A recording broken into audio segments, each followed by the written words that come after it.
Hello दोस्तों, आप सभी को प्रभु यीशु मसीह के नाम में जय मसीह की। परमेश्वर के नाम की स्तुति और महिमा हो। फिर से मैं आप सभी का स्वागत करता हूं हमारे एक और नए वीडियो में। दोस्तों, जैसे कि आप सभी लोग जानते हैं कि हमारे इस चैनल पर हम बाइबल से रिलेटेड वीडियोस लाते रहते हैं और बहुत सारे भाई बहन लोग हमें कमेंट करके भी कुछ विषय देते हैं, कुछ टॉपिक देते हैं और उस पर वीडियो बनाने के बारे में बोलते हैं और हम उस पर भी वीडियोस बनाकर आप तक पहुंचाते हैं। तो आज के इस वीडियो के माध्यम से मैं कुछ ऐसी जानकारियां आज आपको देने वाला हूं जो आपके लिए बहुत जरूरी है, खासकर उन लोगों के लिए जो दिसंबर 25 को क्रिसमस मनाते हैं। जी हां दोस्तों, पहले भी मैंने अपने चैनल पर 25 दिसंबर से रिलेटेड कई सारे वीडियोस बनाए हैं।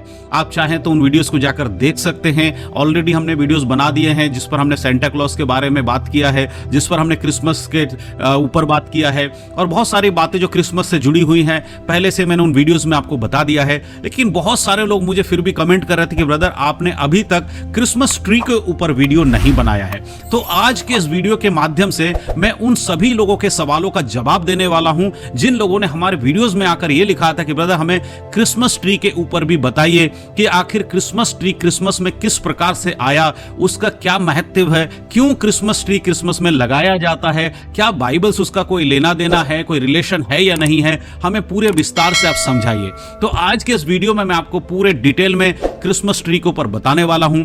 ऑलरेडी मैं सेंटा क्लॉज के ऊपर पूरा वीडियो बना चुका हूं। अगर अभी तक आपने उस वीडियो को नहीं देखा है तो नीचे डिस्क्रिप्शन में आपको लिंक मिल जाएगा, आप देख लीजिएगा। ऊपर आई बटन में भी आपको लिंक मिल जाएगा, आप बाद में उसको देख लीजिएगा कि सेंटा क्लॉज आखिर कौन है, क्यों सेंटा क्लॉज क्रिसमस के समय सबसे इंपॉर्टेंट माना जाता है या उसे मानना चाहिए कि नहीं मानना चाहिए। तो सारे डिटेल मैंने उस वीडियो में दिया है, आप बड़े इत्मीनान से उसको देख लीजिएगा इस वीडियो को देखने के बाद। तो अब बात करते हैं आज की वीडियो के बारे में।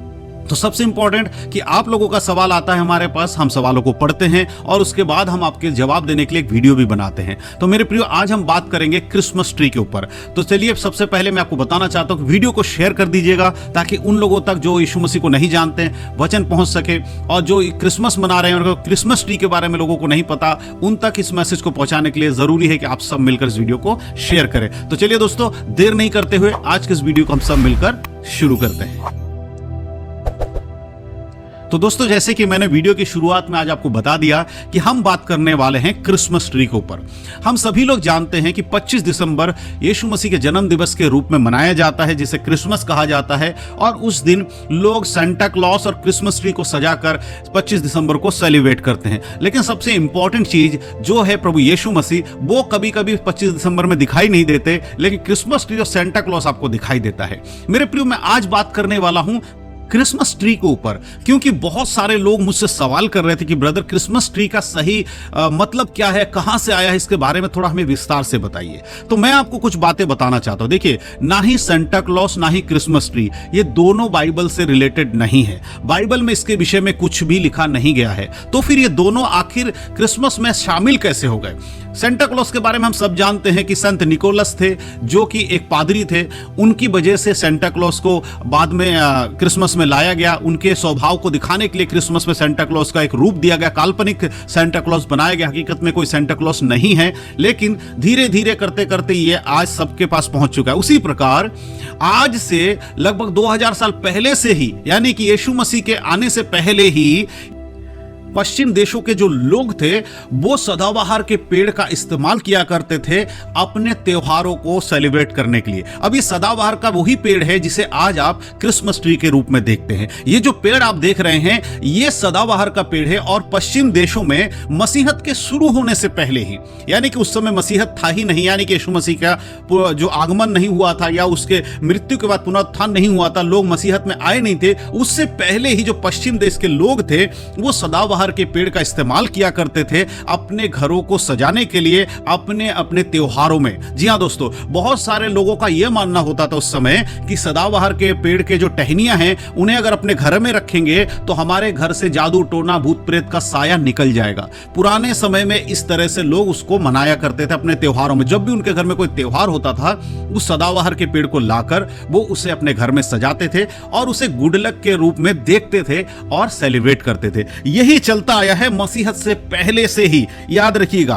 पश्चिम देशों में बहुत सारे लोग इस पौधे का इस्तेमाल यानी सदाबहार के पेड़ का इस्तेमाल अंधविश्वास से जोड़कर भी करते थे।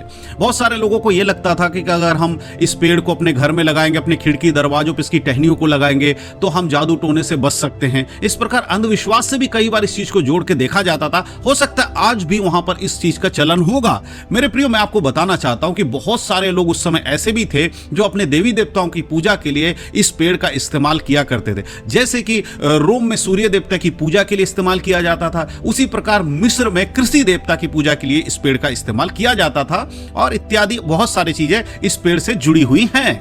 अब करते हैं बात कि ये जो पेड़ है, सदाबहार का जो पेड़ है, ये आखिर क्रिसमस के दिन कैसे उसमें सम्मिलित हो गया। तो सबसे पहले मैं आपको एक बताना चाहता हूं कि जर्मनी में सबसे पहले इसकी शुरुआत की गई थी। जर्मनी में कुछ लोग जो मसीहत में थे, जो प्रभु यीशु मसीह पर विश्वास करते थे, उन लोगों ने सबसे पहले 16वीं शताब्दी में, ध्यान से सुनिएगा, 16वीं शताब्दी में सबसे पहले क्रिसमस के समय जर्मन के लोगों ने अपने घर में उस पेड़ को लाकर उसे सजाया और उसे अपने अपने रीति से, अपने अपने अनुसार उसको सजावट दिया 16वीं शताब्दी में। और वो लोग कौन थे? मसीहत में चलने वाले लोग थे, क्योंकि उनके पूर्वज जो थे इस पेड़ के बारे में जानते थे और धीरे धीरे उन्होंने उसको क्रिसमस में लाकर शामिल किया यीशु मसीह के जन्मदिन पे कि हमारे लिए गुड लक होगा, हमारे लिए अच्छा होगा। इस प्रकार सोचते हुए क्रिसमस में शामिल करने का जो समय था वो था 16वीं शताब्दी और सबसे पहले वहां पर जर्मनी में इसकी शुरुआत की गई थी।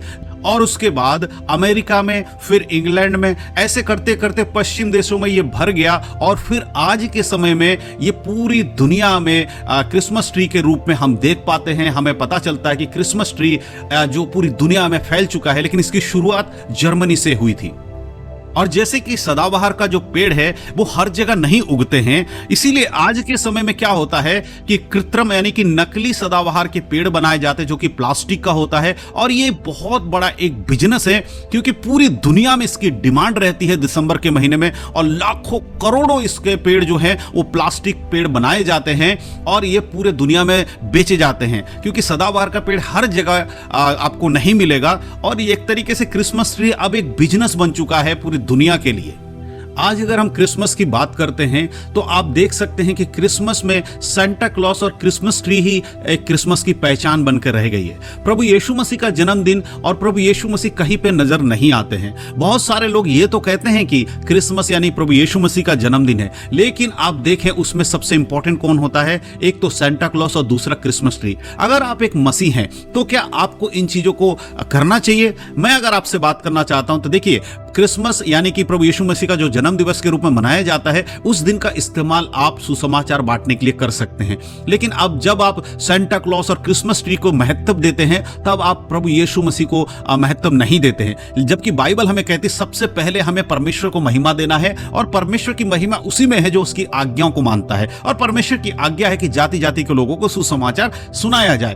तो आज इस वीडियो के माध्यम से मैं जो आपको बातें बता रहा हूं वो यही है कि क्रिसमस ट्री जो है वो क्रिसमस का कोई हिस्सा नहीं है। कुछ लोगों के द्वारा धीरे धीरे इसमें क्रिसमस में इन्वॉल्व किया गया। जैसे कि क्रिसमस आज से कई सौ साल पहले स्टार्ट किया गया था, तब उस समय उसके अंदर सेंटा क्लॉस नहीं था, लेकिन बाद में सेंट निकोलस की वजह से क्रिसमस के अंदर सेंटा क्लॉस को लोग लेकर आए। ये लोगों ने उसको इन्वॉल्व किया है, लोग उसमें सम्मिलित किए हैं, परमेश्वर के वचन के अनुसार नहीं है। उसी प्रकार 16वीं शताब्दी में क्रिसमस ट्री को लेकर आया गया। जैसे कि मैंने आपको बता दिया, क्रिसमस जो ट्री है वो एक सदाबहार का पेड़ था जो कि मसीहत के आने से पहले से ही पश्चिम देश के लोगों के जो त्योहार होते थे, जो भी उस त्योहार मनाते थे, उसमें उस ट्री का इस्तेमाल किया जाता था, उसको सजाया जाता था। तो कुल मिलाकर बात मैं आपको यही कहना चाहता हूं कि क्रिसमस ट्री क्रिसमस का हिस्सा नहीं है और एक मसीह व्यक्ति को क्रिसमस ट्री लगाकर या सेंटा क्लॉस बनाकर क्रिसमस मनाने की कोई आवश्यकता नहीं है। आप ऐसा बिल्कुल भी ना करें। आप अपने घर में या चर्च में क्रिसमस ट्री का इस्तेमाल ना करें, सेंटा क्लॉस का इस्तेमाल